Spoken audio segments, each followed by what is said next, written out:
नमस्कार। बायजूस आईएएस हिंदी में आपका स्वागत है। प्रस्तुत है दैनिक समाचार विश्लेषण। सत्र को शुरू करने से पहले एक महत्वपूर्ण उद्घोषणा। बायजूस आईएएस के माध्यम से बायजूस आईएएस राष्ट्रीय छात्रवृत्ति परीक्षा का आयोजन किया जा रहा है, जो आईएएस परीक्षा की तैयारी हेतु भारत का सबसे बड़ा ऑनलाइन स्कॉलरशिप टेस्ट है। यह टेस्ट 4 जुलाई 2021 को सुबह 11 बजे आयोजित किया जाएगा। इसके लिए रजिस्ट्रेशन आप 3 जुलाई 2021 यानी शनिवार तक सुबह 11 बजे तक कर सकते हैं और इससे संबंधित जो लिंक है वह आपको डिस्क्रिप्शन बॉक्स में दे दिया गया है। अब हम सत्र से संबंधित विषयों को देख लेते हैं। आज हम चर्चा करेंगे भारत में आर्थिक उदारीकरण के 3 दशक, चीनी कम्युनिस्ट पार्टी के 100 वर्ष, the India digital ecosystem of agriculture, European Union green pass कार्यक्रम और भारत, तथा भारत नेट प्रोजेक्ट व वायबिलिटी गैप फंडिंग पर। सत्र के अंत में हम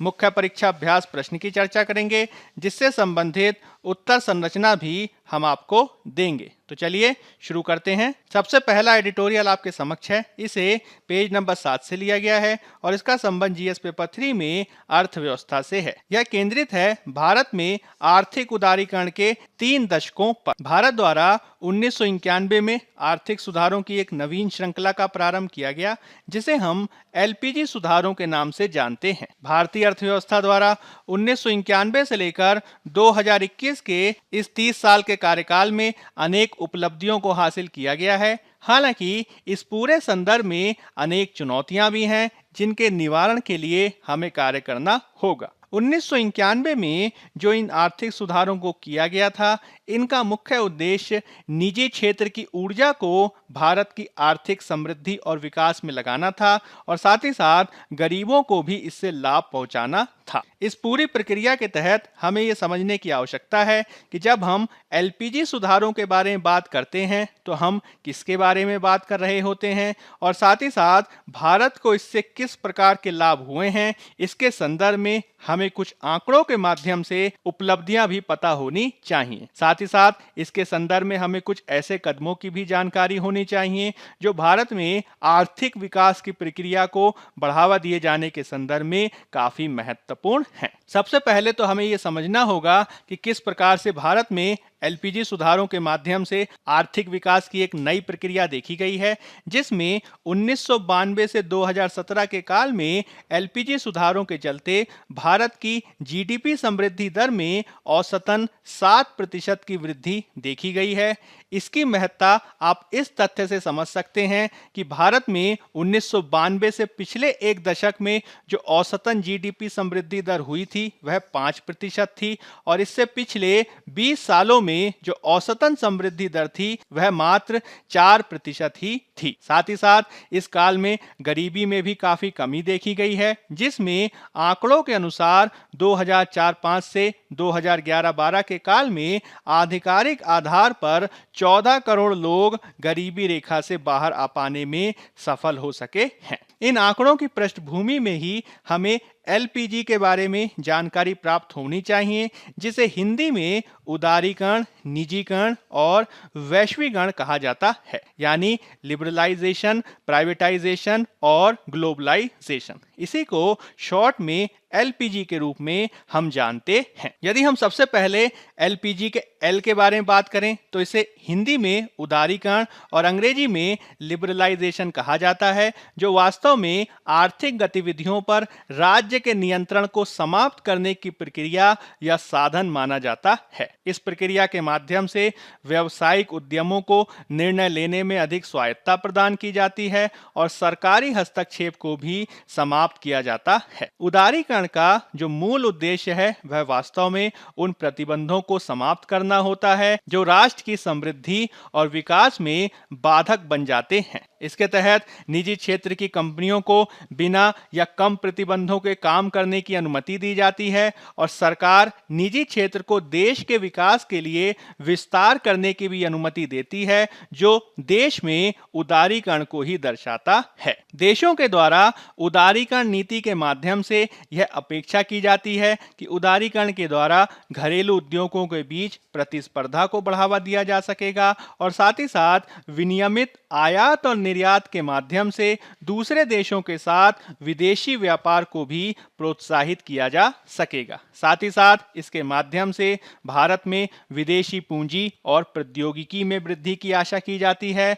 और देश की वैश्विक बाजार सीमाओं को भी विस्तारित करने की आशा की जाती है। साथ ही साथ इसके माध्यम से यह भी अनुमान लगाया जाता है कि हमारा देश कर्ज के बोझ को भी कम कर पाने में काफी सफल होगा। यदि हम एलपीजी की दूसरी पॉलिसी यानी निजीकरण, जिसे प्राइवेटाइजेशन के रूप में हम जानते हैं, उसकी बात करें तो नाम से ही जैसे पता चल रहा है, यह एक ऐसी नीति होती है जो देश की अर्थव्यवस्था और दूसरे क्षेत्रों में निजी क्षेत्र की कंपनियों को प्रमुख भागीदारी भूमिका देती है और इसकी तुलना में सार्वजनिक क्षेत्र की कंपनियों की भूमिका को घटाती जाती है। भारत द्वारा स्वतंत्रता के पश्चात जिस प्रकार की नीति अपनाई गई थी, उसके तहत सरकारी कंपनियां, जिसे हम पीएसयूज के नाम से जानते हैं, उनकी भूमिका काफी महत्वपूर्ण थी। हालांकि 1991 के बाद जो हमने एलपीजी सुधारों की प्रक्रिया को अपनाया, उसके माध्यम से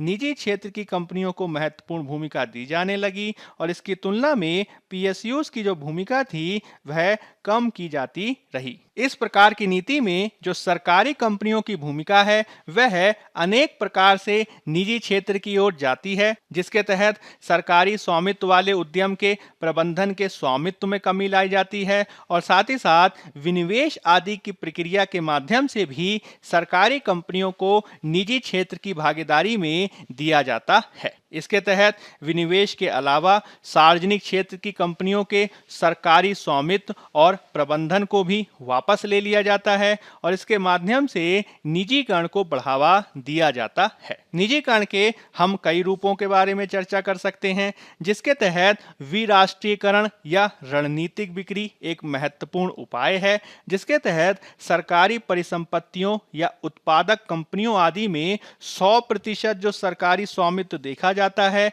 उस पूरे के पूरे 100% को निजी क्षेत्र को हस्तांतरित कर दिया जाता है। निजीकरण की इस प्रक्रिया के तहत हम आंशिक निजीकरण या आंशिक बिक्री की प्रक्रिया को भी देख सकते हैं, जिसके तहत निजी क्षेत्र के पास शेयरों का हस्तांतरण या स्वामित्व किया जाता है सरकारी कंपनी में और यह 50% से अधिक हो सकता है, लेकिन यह 100% से थोड़ा कम होता है। यानी 51% से 99% तक इसमें सरकारी कंपनियों के स्वामित्व को निजी क्षेत्र में देने का प्रयास किया जाता है। इसमें हम ये देखते हैं कि यदि हम किसी सरकारी कंपनी में अधिकांश शेयरों में भागीदारी को निजी क्षेत्र को देंगे, तो इससे निजी क्षेत्र का कंपनी के कामकाज और स्वायत्तता पर पर्याप्त नियंत्रण हो सकता है और इससे सरकारें ये आशा करती हैं कि इससे सरकारी कंपनियों के प्रबंधन और उनकी उत्पादकता में भी पर्याप्त सुधार होगा। इसके अलावा सरकार के द्वारा घाटे का निजीकरण या सांकेतिक निजीकरण के माध्यम से भी निजीकरण की प्रक्रिया को आगे बढ़ाया जाता है, जिसके तहत अनेक बार सरकारें अपने बजट के घाटे को पूरा करने के लिए सरकारी कंपनियों में अपनी शेयर की पूंजी को 5 से 10% तक विनिवेश करती हैं, यानी उसको निजी क्षेत्र को सौंप देती हैं और इस माध्यम से सांकेतिक निजीकरण की प्रक्रिया संपन्न की जाती है। इस प्रकार के निजीकरण के माध्यम से अनेक उद्देश्यों की प्राप्ति की संभावना व्यक्त की जाती है, जिसके तहत सरकारों की आर्थिक स्थिति में सुधार की बात की जाती है, सार्वजनिक क्षेत्र की कंपनियों के कार्यभार को कम करने की बात की जाती है, विनिवेश प्रक्रिया के माध्यम से धन जुटाने की बात की जाती है और सरकारी संगठनों की दक्षता में वृद्धि की भी आशा की जाती है। साथ ही साथ यह भी आशा की जाती है कि इसके माध्यम से उपभोक्ताओं को बेहतर वस्तुएं और सेवाएं प्रदान होंगी और समाज में भी स्वस्थ प्रतिस्पर्धा को बढ़ावा मिलेगा। साथ ही साथ विदेशी कंपनियों आदि के आगमन से भारत में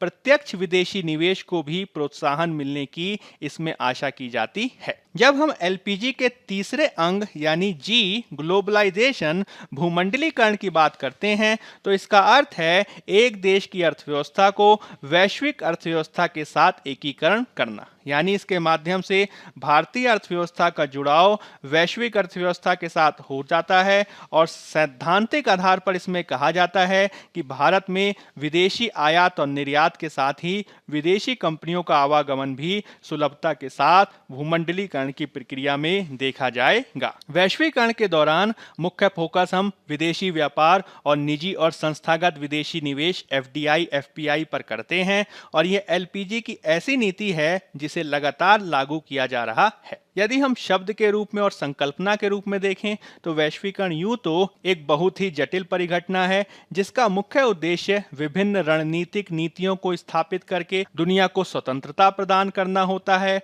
और साथ ही साथ यह संपूर्ण विश्व के एकीकरण की ओर गमन करने का भी प्रयास करता है। इस रूप में वैश्वीकरण एक सीमा विहीन दुनिया बनाने का प्रयास करता है जिसमें एक देश की आवश्यकता को दुनिया भर से एक बड़ी अर्थव्यवस्था में बदलकर प्राप्त करने का प्रयास किया जाता है। भारतीय सांस्कृतिक परंपराओं में हम जिस प्रकार से वसुधैव कुटुंबकम की बात करते हैं वह कहीं ना कहीं वैश्वीकरण की अवधारणा को ही दर्शाता है जिसमें पूरी दुनिया एक गांव के रूप में तब्दील होती नजर आती है। अनेक विशेषज्ञों ने कहा है कि यूं तो हमने 1991 के आर्थिक सुधारों को जुलाई 1991 और उसके बाद लागू किया, किंतु 1991 से पहले ही मुख्य रूप से 1985 से 1990 के काल में हमने इन आर्थिक सुधारों की प्रक्रिया को पहले से ही लागू किए जाने के संदर्भ में भूमिका को तैयार कर लिया गया था। इसके माध्यम से अनेक महत्वपूर्ण परिवर्तनों को लाया गया, जैसे कि अर्थव्यवस्था में सरकारी कंपनियों के प्रभुत्व को कम किया गया, अनेक क्षेत्रों में निजी क्षेत्र को प्रोत्साहित किया गया, निजी क्षेत्र द्वारा औद्योगिक लाइसेंस आदि लेने की अनिवार्यता थी उसको सरलीकृत किया और अनेक क्षेत्रों में तो इसको समाप्त ही कर दिया गया। साथ ही साथ अनेक क्षेत्रों में भारत द्वारा विदेशी भागीदारों को भी अनुमति दी गई और इसके रूप में भारत ने 1991 के पश्चात LPG सुधारों को काफी हद तक लागू करने का सफलता से प्रयास किया है। हालांकि अभी भी अनेक ऐसे क्षेत्र हैं जिसमें हमें सुधार करना होगा। विशेषज्ञों का यह आकलन है कि भारत द्वारा औद्योगिक क्षेत्र में, व्यापारिक क्षेत्र में, वित्तीय क्षेत्र में, राजकोषीय क्षेत्र में आदि प्रयास काफी अच्छे से किए गए हैं, लेकिन हमें श्रम बाजार में भी व्यापक सुधारों को करना होगा और इसके माध्यम से औद्योगिक, व्यापार और वित्तीय क्षेत्र के सुधारों को समर्थन प्रदान करना होगा। भारत के द्वारा आयात निर्यात की दरों के संदर्भ में भी एक समानता लाने के लिए प्रयास करना होगा, जिसके तहत भारत ने काफी सफलतापूर्वक आयात शुल्क को 1992 के 57.5% से घटाकर 2008 में 8.9% तक लाया था, लेकिन हाल के वर्षों में इसमें कुछ बढ़ोतरी देखी गई है जिसे एक स्थायी रखे जाने के संदर्भ में प्रयासों को करना होगा। साथ ही साथ हमें यह भी ध्यान में रखना होगा कि हाल में उदारीकरण के विपरीत धाराएं देखी जा रही हैं, उसको भी काउंटर किए जाने के संदर्भ में प्रयासों को किए जाने की आवश्यकता है। प्रति उदारीकरण की धारा के तहत अनेक विशेषज्ञ भारत द्वारा RCEP के प्रति अपनाई गई नीति का भी उदाहरण देते हैं। किस प्रकार से भारत ने आसियान द्वारा प्रारंभ किए गए RCEP के समझौता वार्ताओं में प्रारंभ में भाग लिया, किंतु अभी हाल में ही भारत इससे पीछे हट गया है। हालांकि विशेषज्ञों का कहना है यदि भारत को चीन का विकल्प बनना है तो इसके लिए हमें बेहतर तैयारी करनी होगी, जिसके लिए हमें बेहतर अवसंरचनात्मक विकास करना होगा, लॉजिस्टिक क्षेत्र का विकास करना होगा और व्यापारिक प्रक्रियाओं को सरल बनाकर प्रतिस्पर्धा को भी बढ़ाने के लिए काम करना होगा। साथ ही साथ हमें यह भी समझना होगा कि हमने 1991 के बाद से लगातार आर्थिक सुधारों को बढ़ावा दिया है, लेकिन अनेक बार आर्थिक उदारीकरण के साथ ही जॉबलेस ग्रोथ के लगातार उठने वाले प्रश्नों को भी हमें संबोधित करना होगा, जिसके तहत भारत की समृद्धि दर पर यह आलोचना लगाई जाती है कि भारत ने 7, 8, 9, 10% तक समृद्धि दर को हासिल करने का प्रयास भले ही किया हो, लेकिन इसकी तुलना में जिस मात्रा में भारत में रोजगार पैदा होने चाहिए थे वह रोजगार पैदा नहीं हुए हैं और इस रूप में यह जो विकास हासिल किया गया है वह वास्तव में रोजगार विहीन समृद्धि ही है। अनेक आंकड़ों से भी जॉबलेस ग्रोथ को साबित करने का प्रयास किया गया है। इसके तहत यह तर्क दिया जाता है कि जब हम आर्थिक सुधार की प्रक्रियाओं को करते हैं तो इसमें कृषि क्षेत्र से गैर कृषि क्षेत्र की तरफ श्रम का गमन देखा जाता है, लेकिन इस पूरे प्रक्रिया में गैर कृषि क्षेत्रों में भी रोजगार के अवसरों को बढ़ाना होगा, तभी हम रोजगार के बेहतर अवसरों को सृजित कर पाएंगे। लेकिन विशेषज्ञों के अनुसार इसमें काफी कमी देखी गई है। 2016-17 के बाद भारत की जीडीपी समृद्धि दर में कमी आई है, जिससे रोजगार के अवसर भी गिरे हैं। यह आंकड़ों से भी साबित होता है, जिसमें 2011-12 में भारत में कुल 474 मिलियन रोजगार सृजित हुए। इसकी तुलना में 2018-19 में यह संख्या मात्र 469 मिलियन ही थी, यानी बढ़ने के बजाय इसमें कमी देखी जा रही है। और यह इस रूप में देखी जा रही है कि न केवल कृषि क्षेत्र में रोजगार कम हो रहे हैं, साथ ही गैर कृषि क्षेत्र में भी रोजगार के अवसर कम हो रहे हैं, जो एक बड़ी चिंता का विषय है, जिसके लिए हमें कार्य करना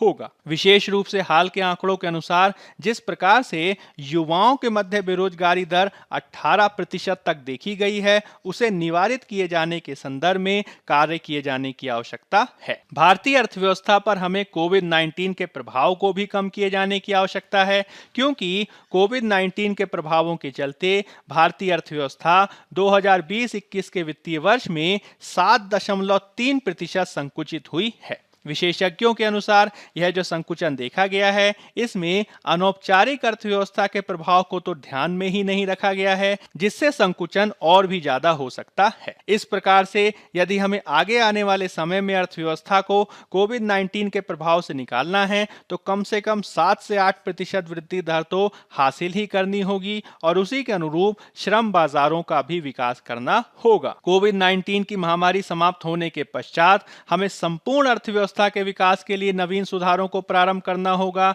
जिसमें गरीबी उन्मूलन के साथ ही रोजगार को भी पर्याप्त महत्व दिए जाने की आवश्यकता है। तभी हम एलपीजी सुधारों के 30 वर्ष होने के पश्चात एक बेहतर समृद्धि विकास की आशा कर सकते हैं। अब हम बात कर लेते हैं पेज नंबर 6 में दिए गए एक अन्य एडिटोरियल की, जिसका संबंध जीएस पेपर 2 में आईआर से है। यह केंद्रित है चीनी कम्युनिस्ट पार्टी के 100 वर्ष पूरे होने पर। जब हम बात करते हैं चीन की कम्युनिस्ट पार्टी सीपीसी यानी कम्युनिस्ट पार्टी ऑफ चाइना की, तो यह है पीपल रिपब्लिक ऑफ चाइना यानी पीआरसी की संस्थापक और एकमात्र शासी राजनीतिक पार्टी है। इसकी स्थापना 1921 में चेन डुक्सियू और ली डजाओ के द्वारा की गई थी और 1921 में इसकी स्थापना किए जाने के संदर्भ में इसे सोवियत संघ की कम्युनिस्ट पार्टी और कम्युनिस्ट इंटरनेशनल आदि की भी सहायता प्राप्त हुई थी। 1921 में इसकी स्थापना के बाद से ही इस पार्टी ने काफी तेजी से प्रगति की और मुख्य रूप से 1949 में जब 1 अक्टूबर 1949 को पीपल्स रिपब्लिक ऑफ चाइना की स्थापना की गई, उसमें चीन की कम्युनिस्ट पार्टी का काफी महत्वपूर्ण स्थान था। वर्तमान में चीन की कम्युनिस्ट पार्टी चीन के सशस्त्र बल पीपल लिबरेशन आर्मी यानी सेना को भी नियंत्रित करती है और चीनी कम्युनिस्ट पार्टी ने 1 अक्टूबर 1949 को चीन को स्वतंत्रता प्रदान किए जाने के बाद से अनेक प्रकार की उपलब्धियों को हासिल किया है। विशेषज्ञों ने इस बात को इंगित किया है कि किस प्रकार से 1949 से लेकर अब तक के विविध कालों में चीन द्वारा उपलब्धियां हासिल की गई हैं, जिसके तहत माओ त्से तुंग के काल में चीन खड़ा हुआ, डेंग जियाओपिंग के काल में चीन अमीर बना और शी जिनपिंग के काल में तो चीन और भी ज्यादा शक्तिशाली होता रहा है। चीन की कम्युनिस्ट पार्टी ने 1949 में स्वतंत्रता से पहले भी जापानियों के विरुद्ध सफलतापूर्वक युद्ध लड़ा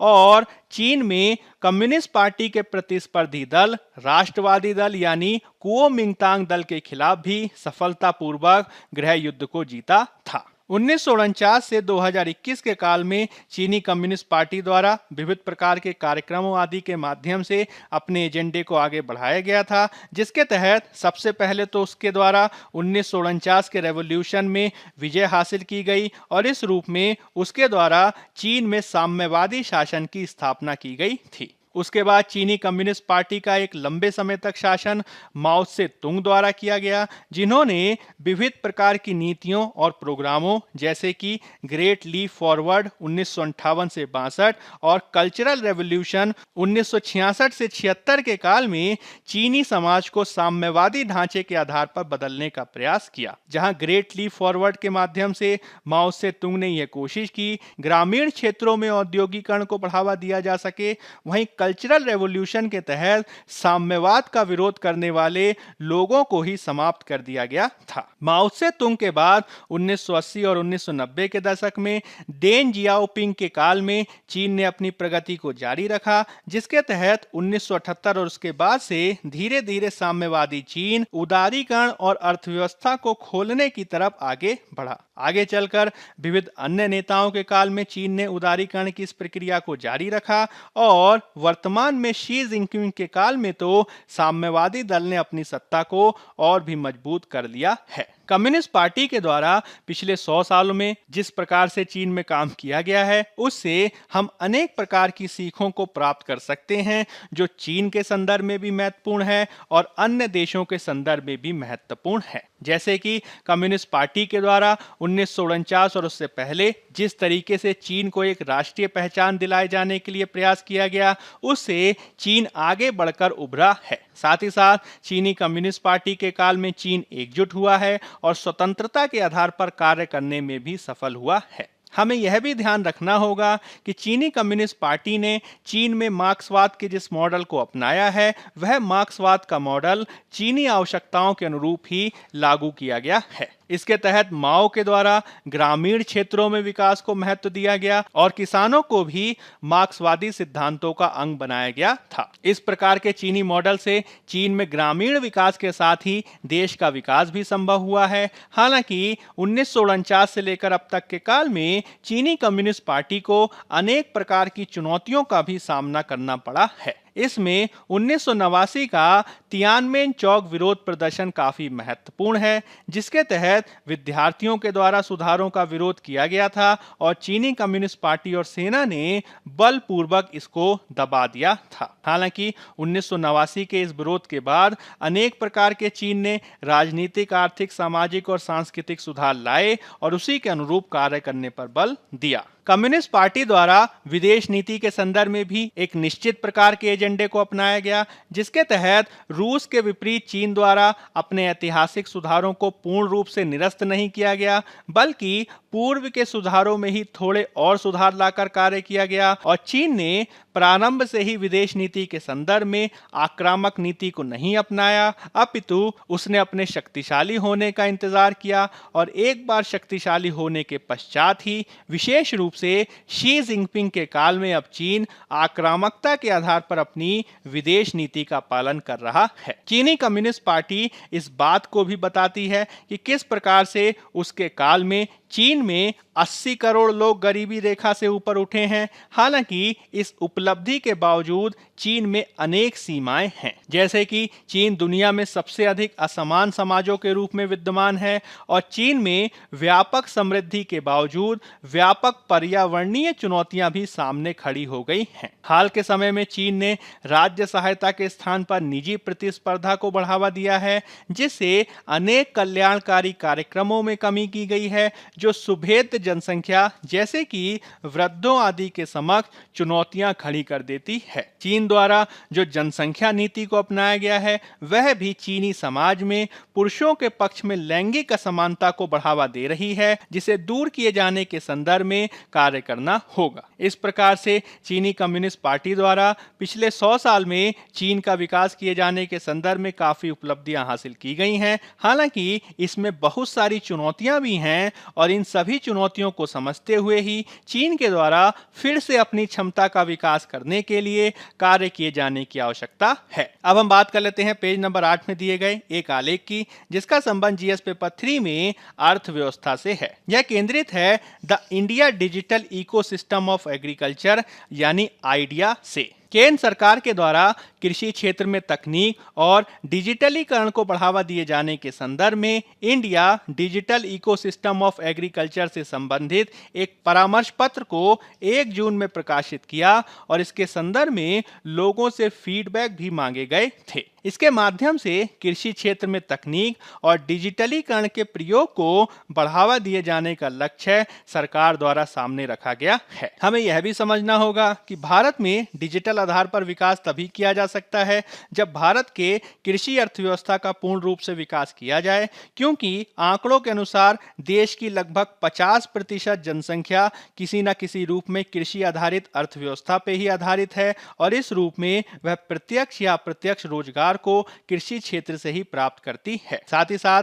भारत की जीडीपी का लगभग 17% भी कृषि से ही आता है और साथ ही भारत दुनिया के कुल कृषि अनुपात में 7% का योगदान करता है। साथ ही साथ हमें यह भी ध्यान रखना होगा कि एक बड़ी जनसंख्या के कृषि में संलग्न होने के बावजूद आज भी 86% जो किसान हैं वो छोटे और सीमांत कृषक हैं जिनके पास 2 हेक्टेयर से भी कम भूमि है। और इस रूप में यदि हम कृषि क्षेत्र में तकनीक और डिजिटलीकरण को लागू करना चाहते हैं तो इसके संदर्भ में हमें काफी सावधानी से कार्य किए जाने की आवश्यकता है। हाल के वर्षों में अनेक माध्यमों से कृषि में तकनीक को भी अपनाया गया है, जिसके तहत किसानों को समय समय पर टेलीफोन के आधार पर विविध प्रकार के परामर्श दिए जाते हैं और कंप्यूटर और वेबसाइट आदि का निर्माण किया गया है कृषि सूचना और बाजारों आदि के विकास के लिए। साथ ही साथ टीवी और सैटेलाइट आदि के माध्यम से भी किसानों को समय समय पर सूचनाएं प्रदान की जाती हैं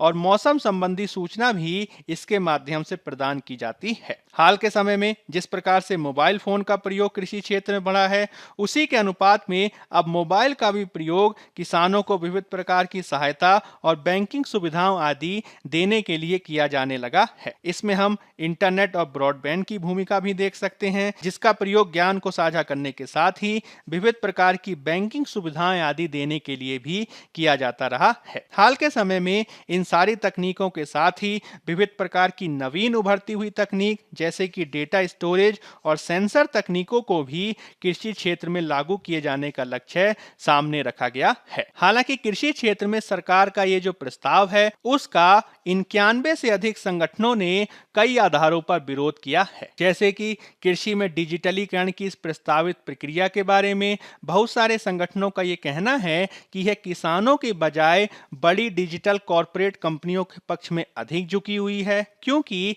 इस पूरे प्रस्ताव में अनेक तकनीकी और रिटेल कंपनियों जैसे कि माइक्रोसॉफ्ट, अमेज़न आदि की भागीदारी है, जो इन कंपनियों को ही आगे अधिक लाभ दे सकता है और इससे किसानों का शोषण भी बढ़ सकता है। भारत सरकार ने किसानों के भूमि संबंधी रिकॉर्डों को भी डिजिटलाइज करने का प्रयास किया है, किंतु किसानों के भूमि संबंधी रिकॉर्डों को डिजिटलाइज करने से अनेक किसानों का अहित भी हो सकता है, क्योंकि डिजिटल किए गए भूमि रिकॉर्ड पूर्ण रूप से सही नहीं है। भारत में भूमि संबंधी रिकॉर्ड का कुप्रबंधन भी देखने को मिलता है, जिससे भूमिहीन किसानों को इसका कोई लाभ प्राप्त नहीं होगा। आलोचकों का कहना है कि आगे चलकर इससे कृषि के कॉर्पोरेटीकरण को ही बढ़ावा मिलेगा और किसानों को इससे उसका लाभ प्राप्त नहीं होगा। साथ ही साथ डेटा को डिजिटलाइज किए जाने के संदर्भ में डेटा की सुरक्षा और सहमति से संबंधित भी मुद्दे शामिल हैं, जिसके निवारण के लिए हमें कार्य करना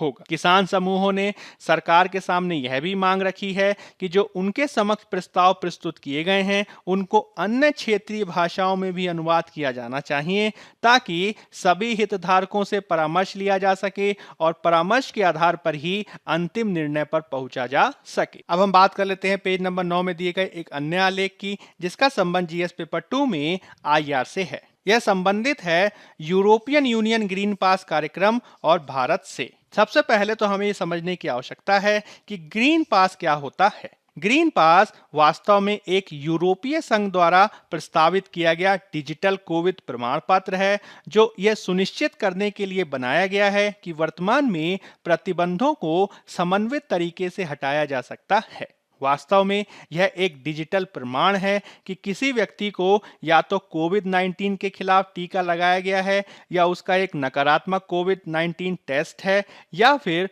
वह कोविड-19 वायरल से उबर चुका है। यूरोपीय संघ द्वारा प्रस्तावित यह डिजिटल कोविड प्रमाण पत्र सभी यूरोपीय संघ के देशों में मान्य है, जिसमें व्यक्ति से संबंधित नाम, जन्म तिथि, जारी करने की तिथि, वैक्सीन का नाम या फिर नकारात्मक कोविड-19 टेस्ट या कोविड-19 वायरल संक्रमण से उभरने जैसी जानकारी को शामिल किया गया है। ग्रीन पास से ये उम्मीद की जा रही है कि यूरोपीय संघ के देशों की यात्रा करने वाले लोगों के लिए यात्रा प्रतिबंधों को कम किया जा सकेगा और इस प्रकार के प्रमाण पत्र को धारण करने वाला किसी भी देश से यदि यूरोपीय संघ में आता है तो उसको मुक्त आवाजाही प्रतिबंधों से छूट मिलेगी और उस पर कोई अतिरिक्त यात्रा प्रतिबंध भी नहीं लगाया जा सकेगा। लेकिन यूरोपीय संघ का यह ग्रीन पास कार्यक्रम भारत के लिए चुनौती बन गया है, क्योंकि भारत में कार्यरत किसी भी कोरोना वैक्सीन को यूरोपियन यूनियन के इस ग्रीन पास कार्यक्रम में स्वीकृत नहीं किया गया है। इस ग्रीन पास कार्यक्रम में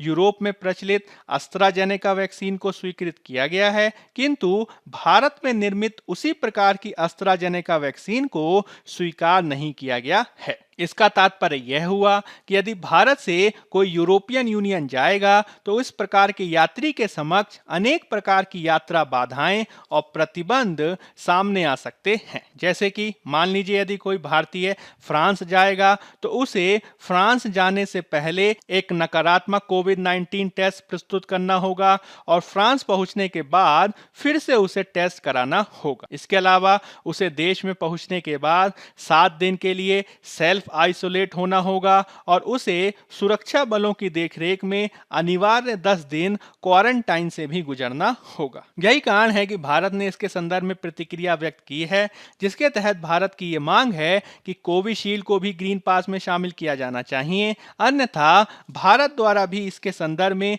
समान प्रकार के प्रतिबंध लगाए जा सकते हैं, जिससे भारत और यूरोपीय संघ के मध्य संबंध और भी जटिल हो सकते हैं। अब हम बात कर लेते हैं पेज नंबर 10 में दिए गए एक आलेख की, जिसका संबंध जीएस पेपर 3 में अर्थव्यवस्था से है। यह संदर्भित है भारत नेट प्रोजेक्ट और वायबिलिटी गैप फंडिंग से। हाल ही में केंद्रीय कैबिनेट के द्वारा देश के 16 राज्यों में भारत नेट प्रोजेक्ट को सार्वजनिक निजी भागीदारी यानी पब्लिक प्राइवेट पार्टनरशिप के तहत लागू किए जाने के लिए वायबिलिटी गैप फंडिंग के तहत 19,041 करोड़ रुपए की सहायता प्रदान किए जाने का निर्णय लिया गया है, जो देश के 16 राज्यों के सभी ग्राम पंचायतों तक विस्तारित किया जाएगा। इसके माध्यम से ग्रामीण क्षेत्र तक विभिन्न सरकारी योजनाएं, ऑनलाइन शिक्षा, कौशल विकास योजनाओं आदि को ई माध्यम से विस्तारित किए जाने का लक्ष्य रखा गया है। जब हम बात करते हैं भारत नेट की, तो भारत नेट वास्तव में भारत ब्रॉडबैंड नेटवर्क लिमिटेड द्वारा कार्यान्वित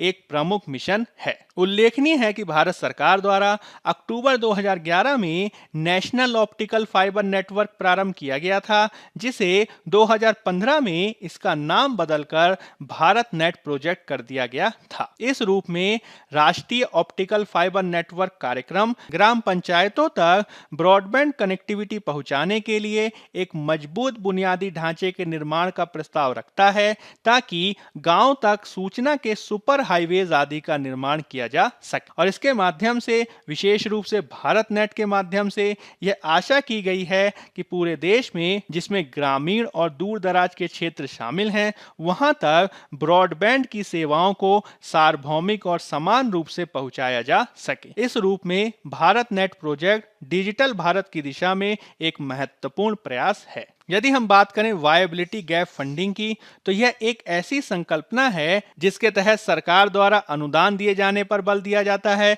जो आर्थिक रूप से उचित लेकिन वित्तीय व्यवहार्यता से कम होने वाली बुनियादी ढांचा परियोजनाओं का समर्थन करने के लिए प्रदान किया जाता है। यानी यदि किसी प्रकार की अवसंरचना परियोजना आदि चल रही है और उसमें किसी प्रकार के धन की कमी आ रही है, तो सरकार अपनी तरफ से कुछ फंड दे सकती है, जो अवसंरचना परियोजना में आने वाली धन की कमी को पूरा किए जाने के संदर्भ में काफी महत्वपूर्ण है। मुख्य रूप से यह जो वायबिलिटी गैप फंडिंग की अवधारणा देखने को मिलती है, इसको सार्वजनिक निजी भागीदारी यानी पब्लिक प्राइवेट पार्टनरशिप में देखा जाता है। यह वास्तव में एक सरकारी एजेंसी और निजी क्षेत्र की कंपनी के बीच का सहयोग है, जिसका उपयोग सार्वजनिक परिवहन नेटवर्क, पार्क और अन्य प्रकार की अवसंरचनागत परियोजनाओं को निर्मित करने के लिए किया जाता है और इसमें निजी क्षेत्र और सरकारी एजेंसी के मध्य वित्त, निर्माण और संचालन संबंधी विविध प्रकार के समझौते किए जाते हैं। अब हम बात कर लेते हैं मुख्य परीक्षा अभ्यास प्रश्न की। पहला प्रश्न है, वैश्विक प्रभुत्व की ओर चीन के उदय में चीन की कम्युनिस्ट पार्टी की भूमिका का परीक्षण कीजिए। 15 अंक 250 शब्द। दूसरा प्रश्न है, भारत के 1991 के उदारीकरण सुधारों और आज के लिए इसके द्वारा प्रदान किए गए पाठों का मूल्यांकन करें। 15 अंक 250 शब्द। पहले उत्तर की संरचना की भूमिका में आप चीन की कम्युनिस्ट पार्टी का सामान्य परिचय देंगे और इसके मुख्य भाग में आप चीन के उदय में कम्युनिस्ट पार्टी की भूमिका का वर्णन करेंगे और इससे संबंधित चुनौतियों को भी व्याख्यायित करेंगे। फिर आप एक उपयुक्त सकारात्मक निष्कर्ष प्रदान करेंगे जिसमें चीन के उदय में चुनौतियों के संदर्भ में आप कुछ सुझाव उपायों को भी प्रस्तुत कर सकते हैं। दूसरे उत्तर की संरचना की भूमिका में आप एलपीजी का सामान्य परिचय देंगे और इसके मुख्य भाग में आप भारत में उदारीकरण सुधारों की व्याख्या करेंगे और एलपीजी सुधारों की सीमाओं और निवारण उपायों को भी व्याख्यायित करेंगे। फिर आप एक उपयुक्त सकारात्मक निष्कर्ष प्रस्तुत करेंगे और इस रूप में आपका उत्तर पूर्ण होगा। बायजूस आईएएस हिंदी के आज के अंक में फिलहाल इतना ही। धन्यवाद।